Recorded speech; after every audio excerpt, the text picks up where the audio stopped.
Everyone, কেমন আছো সবাই? আশা করি সকলে খুব ভালো আছো এবং সুস্থ আছো। আমরাও তোমাদের সকলের আশীর্বাদ এবং ভালোবাসায় ভালো আছি। 14 ফেব আমরা চলে গেছিলাম কাতার ইন্টারন্যাশনাল ফুড ফেস্টিভ্যাল 2025। বাট সেদিন যে রাস্তায় এত ট্রাফিক থাকবে সত্যিই আমরা আগে ভাবিনি। ট্রাফিক জ্যামের মধ্যেই প্রায় 30 to 40 মিনিটস আমাদের ওয়েট করতে হয়েছিল। অ্যান্ড আজকের ব্লগটা কিন্তু দারুণ হতে চলেছে, তাই তোমরা একদমই স্কিপ না করে শেষ অবধি দেখতে থাকো। আশা করি তোমাদেরও খুব ভালো লাগবে। সো ফাইনালি ট্রাফিক জ্যামের মধ্যে একটা দীর্ঘ প্রতীক্ষার পর আমরা পৌঁছে গেলাম কাতার ইন্টারন্যাশনাল ফুড ফেস্টিভ্যাল 2025। সেখানে পৌঁছে দেখলাম ফুড ফেস্টিভ্যালটা বেশ বড় করেই হচ্ছে, সাথে মানুষজনেরও বেশ ভালোই ভিড় রয়েছে। অ্যান্ড সিরিয়াসলি প্লেসটা এত সুন্দর যে তোমাদের কি বলবো, দিনের বেলায় হয়তো প্লেসটা আরও সুন্দর লাগতো। আমরা এতদিন কাতারে থাকা সত্ত্বেও আগে কখনো এই প্লেসটা ভিজিট করিনি। এখানে এসেই প্রথমে চোখে পড়লো এই সুন্দর ওয়াটারফলসগুলো। কি সুন্দর তাই না? আমাদের দুজনেরই তো এই প্লেসটা ভীষণই ভালো লেগেছে, অ্যান্ড একদিন সময় করে এখানে আসার ইচ্ছেও রয়েছে। দেখা যাক সেটা কবে হয়।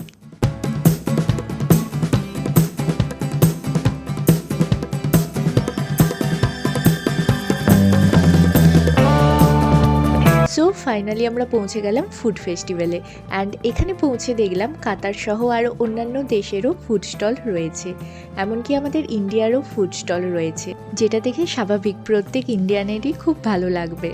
অ্যান্ড তোমরা তো দেখতেই পাচ্ছ সেদিন মানুষজনের বেশ ভালোই ভিড় হয়েছিল, কারণ শুধুমাত্র খাওয়া দাওয়াই নয়, সাথে ছিল family entertainment, fireworks, drone shows, live shows, আরও অনেক কিছু। তাই ভিডিওটি কিন্তু একদমই স্কিপ করা চলবে না, নয়তো অনেক কিছু মিস করে ফেলবে। সাথে বলে রাখি, আমার ভিডিওস যদি তোমাদের ভালো লেগে থাকে তাহলে কিন্তু অবশ্যই লাইক, কমেন্ট, শেয়ার করতে ভুলো না। চলো এবার তোমাদের সকলের সাথে শেয়ার করে নিচ্ছি সেদিনের একটা অ্যামেজিং লাইভ ডিজে শোয়ের ছোট্ট একটা মোমেন্ট। সাথে সেদিন মানুষজনের এক্সাইটমেন্ট অ্যান্ড উন্মাদনা কেমন ছিল সেটাও তোমরা নিজেরাই দেখে নাও।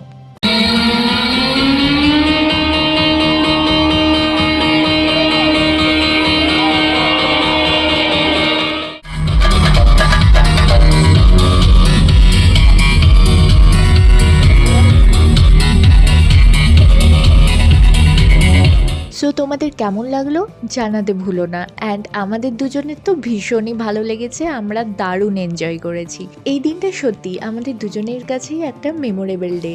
এই একটা দুর্দান্ত পারফরমেন্সের পর তোমাদের সকলের জন্য রইল একটা দারুণ ফায়ারওয়ার্কস।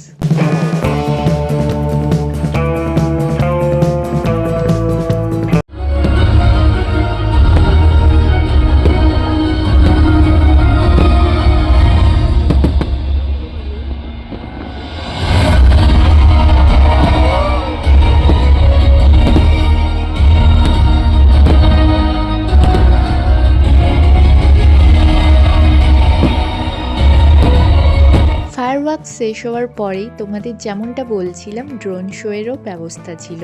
তারপর আমরা চলে গেলাম কিছু খাওয়া দাওয়া করতে। এতগুলো শপ এবং এতগুলো ফুড অপশনের মধ্যে সত্যিই আমরা কনফিউজড হয়ে গেছিলাম যে কি খাবো বা কোনটা নতুনত্ব ট্রাই করব। তারপর ঘুরতে ঘুরতে হঠাৎ এই রাজু ভাই একটা ইন্ডিয়ান ফুড স্টল চোখে পড়েছিল। তো এখানে আমরা কিছু খাবার দাবার কিনতে কিনতে হঠাৎ দেখি বৃষ্টি শুরু। অ্যান্ড কাতারে বৃষ্টি হওয়াটা অবাক করার মতোই। জানি না তোমরা ঠিক কতটা বুঝতে পারছো, বাট ভালোভাবে দেখলে আশা করি বুঝতে পারবে। যদিও এই 2 মিনিট একটু টিপটিপ করে বৃষ্টি হবার পর আবার থেমেও গেছিল, কিন্তু এই ঠান্ডার মধ্যে বৃষ্টিটা সত্যিই ভালো লাগে না। গত বছরও শীতকালে এই সময় বৃষ্টি একটু হয়েছিল, তবে লাস্ট 2-3 দিন এখানে মেঘলা ওয়েদারই রয়েছে।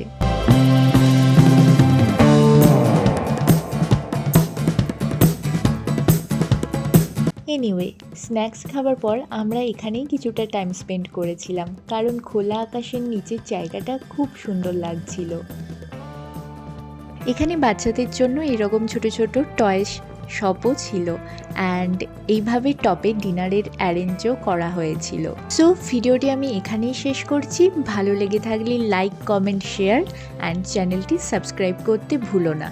দেখা হচ্ছে নেক্সট ভিডিওয় খুব তাড়াতাড়ি। ভালো থেকো, সুস্থ থেকো এবং আমাদের সঙ্গে থেকো। টাটা।